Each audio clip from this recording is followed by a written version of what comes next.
मी एवढं सांगून सुद्धा आमच्या ताया म्हणतात काय की प्रेम म्हणजे प्रेम असतं, तुमचं आमचं सेम असतं. प्रेम म्हणजे प्रेम असतं, तुमचं आमचं सेम असतं. असं काही नसतं. अहो, आई बापाचं लाडाचं कोकरू असंच अब्दुलच्या जाळ्यात फसतं आणि मेरावाला वैसा नाही, हे मात्र तिचं ठरलेलं वाक्य असतं. बरं, आता अब्दुल सुद्धा तिला गोड गोड स्वप्न दाखवतो. हिंदू मुस्लिम शीख इसाई सारे समान भासवतो. शिकून सुद्धा अशिक्षित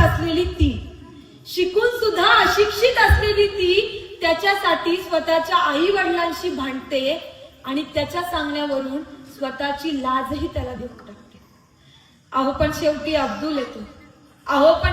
अब्दुल येतो, त्याचे खरे रंग दाखवतो आणि हिंदूंच्या लक्ष्मीला तो 35 तुकड्यात घरी पाठवतो. स्वतःच्या आई वडिलांनी लेकीला धर्माचं ज्ञान दिलं तर असं काहीच होणार नाही. ऐका हा मातांनो, स्वतःच्या आई वडिलांनी आपल्या लेकीला धर्माचं ज्ञान दिलं तर असं काही होणार नाही आणि आपल्या हिंदूंची एकही कन्या त्या जिहादाच्या हाती जाणार नाही. आणि तुलाही सांगते ताई, आता तरी सर्व धर्म समभावाचा नाद सोड. आणि तुलाही सांगते ताई, आता तरी सर्व धर्म समभावाचा नाद सोड. आणि जर कुठल्या अब्दुलनी तुझ्याकडे डोळे वर करून जरी बघितलं ना, तरी त्याचे डोळे भर चौकात फोड. कारण